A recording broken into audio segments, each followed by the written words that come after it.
ఎన్ sun కాదు SON sun అని చెప్పాడు కదా ఆయన. చెప్పాడు కదా, కొడుకు కోసం చేస్తున్నాడు, పోలవరం హెస్ బికమ్ ఏటీఎం అని చెప్పాడు కదా, మోడీ గారు చెప్పారు కదా ఈ వీరి గురించి. సో ఇవన్నీ ఏంటంటే అవకాశవాదం, అవసరాన్ని బట్టి ఒక మాట, వాస్తవాలు వీళ్ళు మాట్లాడట్లేదు, జనాన్ని మాయ చేస్తున్నారు, జనాల్లో ఏదో రకమైనటువంటి విభేదాలు తీసుకొస్తున్నారు, రకరకాలైనటువంటి ద్వేషాలను నింపి కలిసి ఉండకుండా పోలరైజ్ చేసే ప్రయత్నం చేస్తున్నారు. ఇవాళ అభిజిత్ దీప్కే నిన్న ప్రెస్ మీట్లో మాట్లాడేది ఒకటి వచ్చింది, భారతీయ జనతా పార్టీలో చేరాలని బెదిరిస్తున్నారు అని అతను. నిజంగానే ఈ అభిజిత్ దీప్కే జంతర్ మంతర్లో ఈ ఆందోళన భారతీయ జనతా పార్టీకి ఇబ్బందికరమైన పరిస్థితిని క్రియేట్ చేయొచ్చని మీరు భావిస్తున్నారా? అసలు ఇప్పుడు మనం ఇంతవరకు మాట్లాడింది అదే కదండి.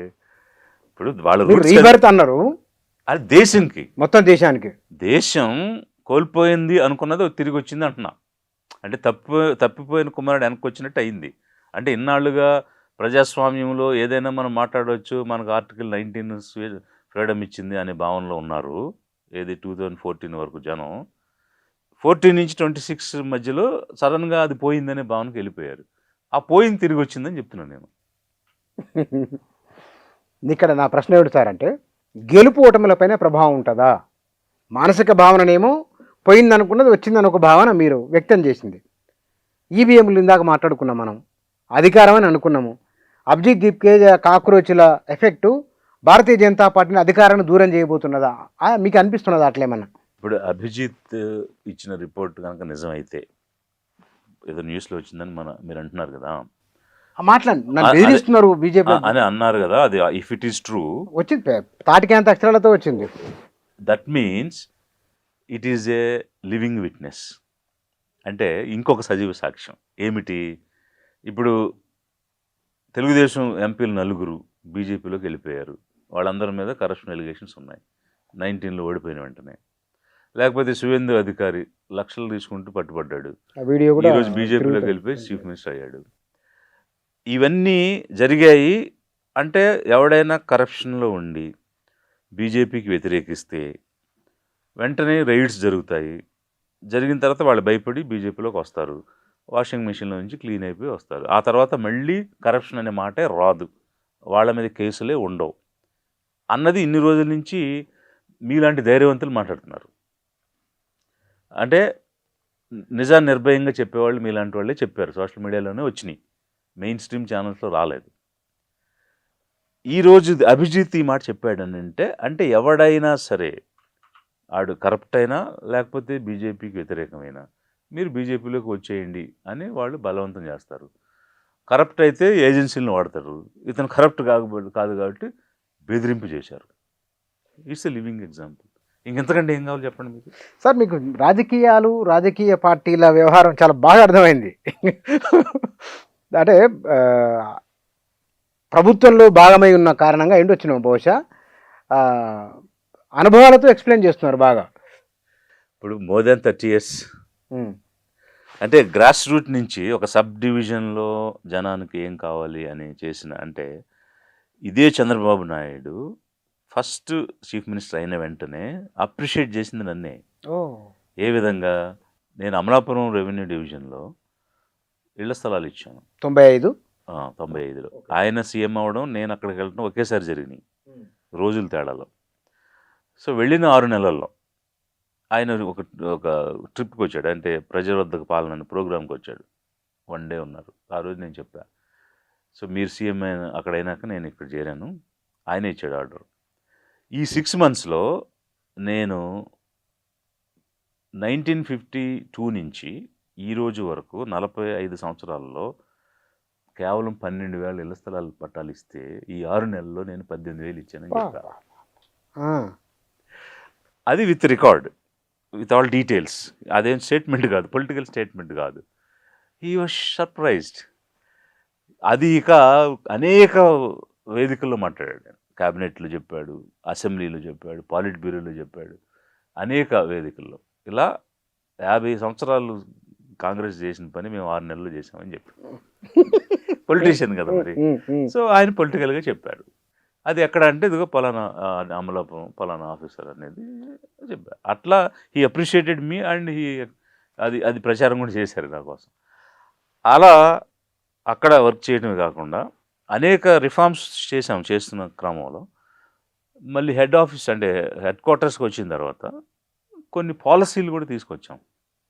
సో 30 years ఐఏఎస్ ఆఫీసర్గా జనం కోసం ఎంత చేయొచ్చో అంత పూర్తి స్థాయిలో ఆ అవకాశాన్ని వాడుకుని వేల మందికి కుటుంబాలు నిలబెట్టి వాళ్ళకి ఆసరా కల్పించి అది సరిపోలేదని ఈరోజు ఈ రాజకీయంలోకి వచ్చాం. ఓకే, ఇంకా చేయొచ్చు. ఒక అధికారిగా చేసే సర్వీస్ పరిమితం, రాజకీయ నాయకుని ఎక్కువ చేయొచ్చు కదా. ఎస్. కానీ అరవింద్ కేజ్రీవాల్ ఐఆర్ఎస్ అనుకుంటారు, ఇన్కమ్ ట్యాక్స్. కిరణ్ బేది ఐపీఎస్. కానీ కలెక్టర్లు పార్టీలు పెట్టి అధికారంలోకి వచ్చిన దాఖలాలు ఉన్నాయి సార్? నాకైతే లేవు. ఐడియా లేదు. లేవు. మీది ప్రయోగం. అరవింద్ కేజ్రీవాల్ ఇన్కమ్ ట్యాక్స్ మేము సేమ్ టైం సెలెక్ట్ అయ్యాము అందరం. ఒకేసారి ట్రైనింగ్కి వెళ్ళాము.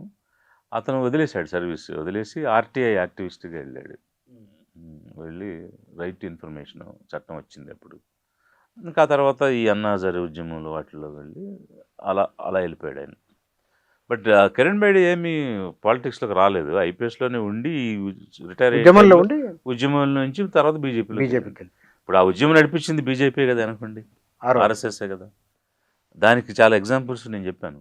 అందులో ఉన్న కిరణ్ బేడి గవర్నర్ అయింది, వికే సింగ్ జనరల్గా ఉన్న ఆయన ఈరోజు మిజోరాం గవర్నర్గా ఉన్నాడు, 10 సంవత్సరాలు మంత్రిగా కూడా ఉన్నాడు. అలా అనేక మంది, ఈవెన్ రాఘవ్ చద్దా అప్పుడు ఆ ఉద్యమంలో ఉండి ఆప్లో ఉండి ఈరోజు బీజేపీలో అతనితో పాటు కొంతమంది ఎంపీలు కూడా తీసుకెళ్ళిపోయాడు. ఆయన అంటే ఎంతో ముందు చూపుతూ వీళ్ళందరినీ ఇంప్లాంట్ చేశారు ఆ ఉద్యమంలో. వీళ్ళు ఇంప్లాంట్ చేసి అధికారం వచ్చాక ఒక్కొక్కరిని తీసుకుంటున్నారు. కేజ్రీవాల్ కూడా ఆగమైంది అందులో. అది కూడా ఒక స్టోరీయే, బట్ సంహవ్ అది సెట్ అవ్వలేదు. అంటే ఆ రోజుకి కాంగ్రెస్కి వ్యతిరేకంగానే కదా, కాంగ్రెస్ ఓట్ బ్యాంకే కదా ఈయన తెచ్చుకుంది. అంతే కాంగ్రెస్ 3 times ఉన్న షీలా దీక్షిత్ ఫస్ట్ టైం ఓడిపోయారు కదా. ఆ రోజుకి వాళ్ళ టార్గెట్ ఫుల్ఫిల్ అయింది. బట్ తర్వాత ఇతను అనుకూలం అవ్వలేదు కాబోలు he has become a target. అతను ఆల్టర్నేటివ్ ఎదుగుతూ వచ్చింది కదా, అదే పంజాబ్, హర్యానా, ఢిల్లీ నుంచి అటు వెళ్తున్నాడు. కాబట్టి భవిష్యత్తు భారతదేశ రాజకీయాలు ఎట్లా ఉండవచ్చు అని మీకు అనిపిస్తుంది? మీ అంచనా ఏమిటి? అంటే మీరు ఏ రూపంలో? గెలుపోటములు, ఈక్వేషన్స్ డెఫినెట్గా మారుతాయండి. And this youth will be instrumental factor అవుతుంది రాబోయే రోజుల్లో. డెఫినెట్గా ఈ యూత్ చేసేటువంటి మూమెంట్స్ కానీ వాళ్ళు తీసుకునే టర్న్స్ వల్ల కానీ ఇప్పుడున్నటువంటి గవర్నమెంట్కి ప్రమాదం అయితే ఏర్పడుతుంది, అందులో ఎలాంటి డౌట్ లేదు. సెంట్రల్లో నేను చెప్పేది. మరో ప్రభుత్వం వస్తుంది, అది ఎలా వస్తుంది ఏ రూపంలో అనేది ఇప్పుడే చెప్పలేము కానీ, బట్ ఈ ప్రభుత్వానికి ప్రమాదం అయితే స్టార్ట్ అయిపోయింది, వాళ్ళు దిగక తప్పదు. మీకు ఎన్ని సీట్లు రావద్దు అనుకుంటున్నారు? నేను చీఫ్ మినిస్టర్ అవుదాం అనుకుంటున్నాను ఆంధ్రప్రదేశ్. మీకు నవ్వొచ్చింది. మేము ప్రభుత్వం ఏర్పాటు చేయాలనేది మా ఆలోచన. ఎన్ని సీట్లు ఎలాగా అనేది అంటే 50% సీట్స్ వస్తేనే కదా గవర్నమెంట్ ఏర్పాటు చేస్తాము. But we will try by all means, అన్ని ఏ అవకాశము వదలకుండా కష్టపడి పనిచేసి రేపు ఒక 3వ ప్రత్యామ్నాయంగా ఆంధ్రప్రదేశ్లో ప్రభుత్వం ఏర్పాటు చేయాలనేది మా ఉద్దేశం. ఎందుకంటే ఇప్పుడున్న 2 కుటుంబ పార్టీలతో జనం విసుగెత్తిపోయారు.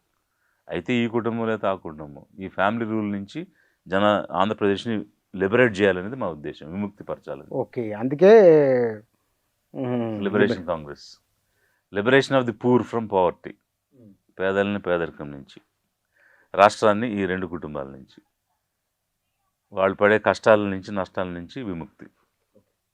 మీరు ఏపీకి పరిమితమై ప్రస్తుతం ఇట్స్ నాట్ ఒక స్టేట్కి పరిమితం అవ్వాలనేది ఏం లేదు. ఓకే, మా పార్టీ రాజ్యాంగం ప్రకారం ఎక్కడైనా పనిచేయచ్చు భారతదేశంలో. ప్రస్తుతానికైతే ఏపీ మీద ప్రస్తుతం ఫోకస్ ఆన్ ఏపీ.